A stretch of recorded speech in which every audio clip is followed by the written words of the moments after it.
कहानी माँ की ऐसी होती है ममता। बिमल बहुत परेशान था। उसे समझ में नहीं आ रहा था कि वो इस परिस्थिति से कैसे निपटे। वो अपनी माँ को बहुत चाहता था, किंतु उसकी पत्नी और बच्चे उसकी माँ से बहुत दूर भागते थे, क्योंकि उसकी माँ की एक आंखें नहीं थी। साथ ही उसकी कमर में 90 अंश का झुका हुआ था। वैसे वह अपना काम सब खुद कर लेती है, किंतु फिर भी वो उसकी पत्नी और बच्चे के लिए हमेशा खटकती है। दादी, आप ऊपर के कमरे में जाओ, मेरे दोस्त आ रहे हैं, बिमल के बेटे अखिल ने बड़े बेरुखी से कहा। पर बेटा, मैं तो यहाँ बहुत दूर बैठी हूँ, बिमल की माँ ने बहुत प्यार से कहा। नहीं, आप उनके सामने मत रहो, वो मुझे चिढ़ाते हैं, अखिल ने जोर से डांटते हुए कहा। क्या हुआ अखिल, क्यों चिल्ला रहे हो? बिमल की पत्नी कामनी ने किचन से ही आवाज़ लगाई। देखो ना माँ, ये दादी यहीं ड्राइंग रूम में बैठी है और मेरे दोस्त आ रहे हैं, अखिल ने शिकायत भरे लहजे में कहा। माँ जी, आप ऊपर चले जाओ, क्यों हम लोगों को लजवाती हो? कामनी ने बेटे का पक्ष लेते हुए कहा। बेचारी सरस्वती चुपचाप उठकर जीने के सहारे ऊपर जाने लगी। कमर झुकी होने के कारण उन्हें ऊपर चढ़ने में बहुत परेशानी हो रही थी, किंतु वो पूरी ताकत से ऊपर के एक अकेले कोने वाले कमरे में जाकर बैठ गई। बिमल बाजू के कमरे में से सब सुन रहा था। उसे कष्ट हो रहा था कि उसकी माँ को अपमानित होना पड़ रहा है, किंतु वो असहाय था। अगर वो कुछ कहता तो पत्नी और बच्चे उसका विरोध करने लगते। दूसरे उनके तर्क भी सही लगते हैं। चूँकि वो एक प्रशासनिक अधिकारी था, उसका सामाजिक स्तर बहुत ऊंचा था। उसकी ससुराल भी एक उच्च घराने में थी, अतः वह चुपचाप इस तरह हर दिन अपनी माँ को अपमानित होते देखता रहता था। रात को बिमल की पत्नी ने कहा, देखो जी, अब कुछ करो। कल कलेक्टर साहब की पत्नी आई थी। माँ जी अपनी देसी धून धारा में उससे मिली। मुझे बहुत शर्म आ रही थी बताते हुए कि ये मेरी सास है। मैंने कह दिया कि दूर की रिश्तेदार हैं, इलाज कराने आई है। बिमल को रोना आ गया, किंतु फिर भी वह चुप रहा। उसे समझ में नहीं आ रहा था कि वो क्या करे। अपने बेटे की मन स्थिति को सरस्वती अच्छी तरह से जानती थी और बेटे को कोई कष्ट ना हो, इसीलिए वो हर बात को चुपचाप सह लेती थी। बिमल बहुत उदास रहने लगा।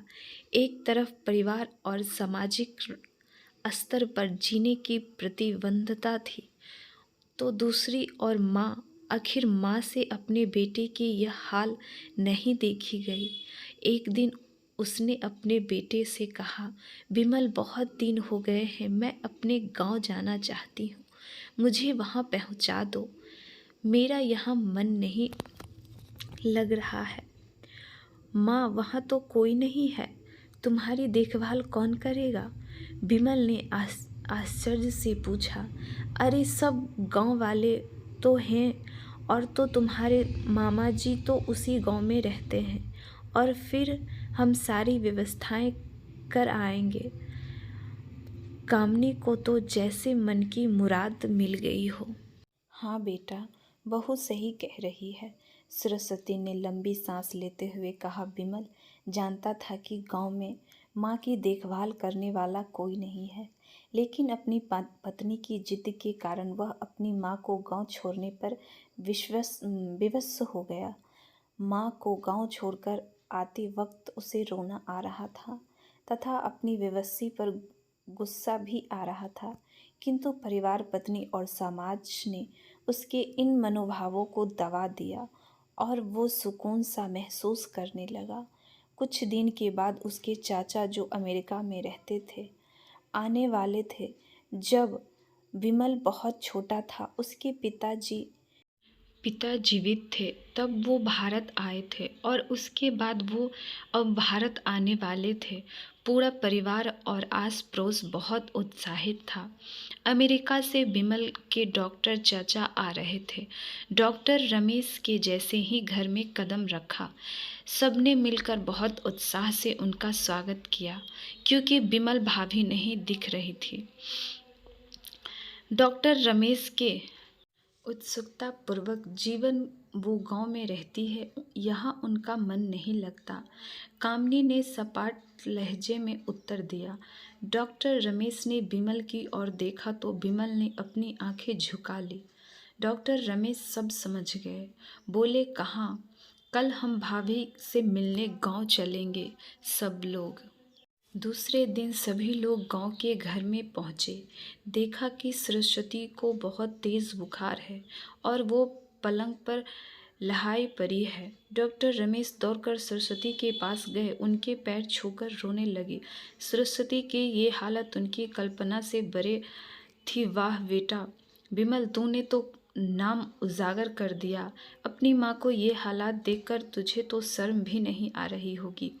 डॉक्टर रमेश ने विमल को लगभग डांटते हुए कहा, नहीं देवर जी, विमल का कोई दोष नहीं है, मैं खुद गांव आई थी। सरस्वती ने अपने बेटे का बचाव किया, मुझे सब पता चल गया। भाभी आप चुप रहो। क्यों बहू, तुम्हें अपनी सास की खुरापाती पसंद नहीं है? समाज में तुम्हें नीचा दिखाना पड़ता है। डॉक्टर रमेश ने कामनी की ओर व्यंग से देख कामनी निरुत्तर होकर विमल को देखने लगी। आज तुम जिस सामाजिक स्तर पर हो वो इन्हीं के संघर्षों के देन है। और बेटा विमल, तुम्हें शायद मालूम ना हो कि बचपन में जब तुम 1 साल के थे, तब छत से नीचे गिरने के कारण तुम्हारी एक आंखें फूट गई थी और तुम्हारी रीढ़ की हड्डी में भी समस्या थी। तब तुम्हारी इस क्रूर माँ ने अपनी एक आंखें और अपना बोन मेरो तुम्हें देखकर इतना सुंदर स्वरूप दिया था। कामनी बेटा, इतने सालों तक संघर्ष करके बेटे को प्रशासनिक अधिकारी बनाने वाली इस संघर्षशील औरत की तुम लोगों ने यह दशा कर दी। तुम्हें ईश्वर कभी माफ़ नहीं करेगा। डॉक्टर रमेश की आंखों से आंसू जलाधार बह रही थी। अब भाभी आप मेरे साथ अमेरिका जाएगी, यहाँ इन स्वार्थी लोगों के बीच नहीं रहेगी। डॉक्टर रमेश ने सरस्वती से कहा। विमल को तो काटो तो खून नहीं था। डॉक्टर रमेश जो उसके चाचा थे, उन्होंने जो राज बताया, उनके बाद वो विमल को यही लग रहा था कि उससे शायद पापी इंसान इस दुनिया में कोई और है ही नहीं। वह दौड़ता गया और माँ सरस्वती के कदमों से लिपट गए। माँ मेरी आराधना अक्षमा है, मैं जानबूझकर चुप्पी साधे रहा, आपका अपमान करवाता रहा। अब सिर्फ आप ही उस घर में मेरे साथ रहेंगी और कोई नहीं। विमल ने अग्नि दृष्टि से अपनी पत्नी और बच्चों को देखा। कामनी को भी बहुत पछतावा हो रहा था, किंतु उसकी हिम्मत नहीं हो रही थी कि वो सरस्वती से आंखें मिलाए। सरस्वती ने कामनी की मन स्थिति को समझकर उसको पुचकारते हुए अपने पास बुलाया और विमल को डांटते हुए कहा, खबरदार, जो मेरी बहू को मुझसे अलग करने की कोशिश की तो तुझे ही घर से बाहर निकाल दूंगा। कामनी और बच्चे ने सरस्वती के पैर पकड़ते हुए अपने व्यवहार पर माफ़ी मांगी और माँ के हृदय ने सबको माफ़ कर दिया। दोस्तों, ये कहानी आपको अच्छी लगी तो मेरे चैनल को लाइक और सब्सक्राइब करना ना भूलें और साथ ही साथ वीडियो को शेयर करें।